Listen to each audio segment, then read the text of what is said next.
Hey YouTube, T. Holtz here.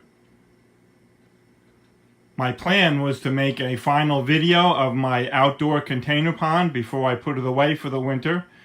But as I had it all broken down and then I forgot that I wanted to make a final video to show what it looked like. Actually the only change from my last video would have been more plants on the top of the pond. It almost had complete coverage of the top of the pond covered almost completely. There was just a little spot around the fountain filter that wasn't covered with water hyacinth or water lettuce. So that would have been the only difference. That video didn't get made.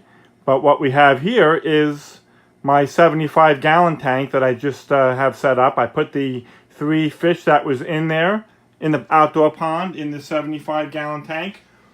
Also, these plants, these Amazon sword plants are dirted in these pots. They were also in the container pond, so we'll see how they do here. Shouldn't get really a whole lot bigger. There's not a lot of dirt in those pots, so that's probably about, maybe they'll get a little bit bigger. But they were out in that container pond all summer. I brought the driftwood in and pretty much just plopped everything in here. The Java moss that's on this wood was on there already in the pond outside.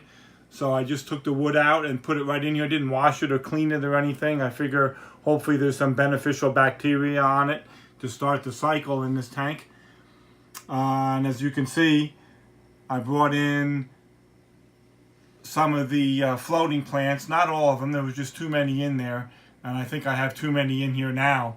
But I saved what the best looking ones. And you can see the root structure goes well down into the tank. And I'm thinking these roots are probably going to fall off. They have to adjust to this water, this temperature. Well, not the temperature so much, but the lighting. I'm pretty sure this root structure is going to fall off. As a result, I put a sponge over the bottom of my filter there. So as the root structure begins to fall off and gets floating in the water, I don't want it to clog the filter. Let's see. We'll look at the top of the tank here, and we'll see my water lettuce and water hyacinth that I brought inside. I did bring in quite a bit of it. There was probably close to this much that I didn't bring in, that I threw away. Just no room to put it all. This has a Odyssey T5HO light. There's actually 4 bulbs in here. This light has a timer on it, so I could time how long I want the lights to stay on for. I haven't adjusted that yet, but we'll do that. What else is in here? These rocks I brought in. I just took them from the pond, brought them right inside. Again, I didn't wash anything out. Maybe I should have, but I figured they're out there already, and the fish were doing fine with everything, so I just plopped everything in here as it was. We'll go look at the filter. We got a Sun 304B that I bought from Amazon. It's been up and running a week. I had it running with this tank empty with nothing in it, no fish in it at least, for the last week. It's got the UV sterilizer you see there on the top, a 304B Sun. And these are the 3 fish that were in the outdoor pond. The one plain comet goldfish right here. He's just a plain comet. You see the tail. It doesn't have a flowing tail, so he's just a regular everyday comet goldfish. Whereas the other 2 are Sarasa comets. They have much longer tails. Now, of course, that one's in the back. We can't see him.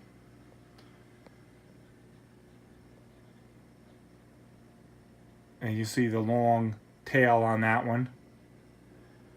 Here comes the other one out. I have black sand here in the bottom because I do plan on getting some dojo loaches. They don't require heat, so they should go pretty well in here. I'll get maybe 4 or 5 dojo loaches put in here with them. And I'll probably buy some more goldfish too. Plan on getting maybe 3 more, so that next year when I go to put 3 back outside in the pond, there'll still be some fish in here.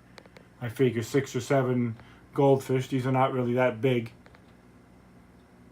figure 6 or 7 goldfish in here and 4 or 5 dojo loaches will be fine.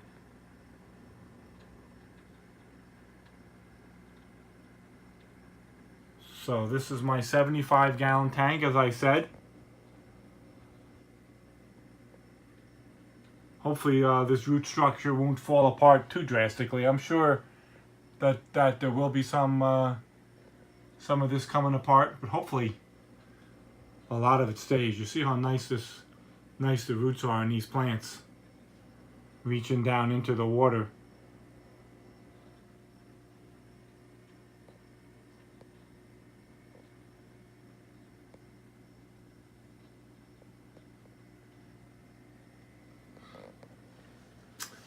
All right, YouTube. This is my 75-gallon, which has all the contents of my outdoor container pond, which I washed out. Put that away, and we'll bring it back out next spring. Please leave a comment, subscribe if you haven't already. Thanks for watching.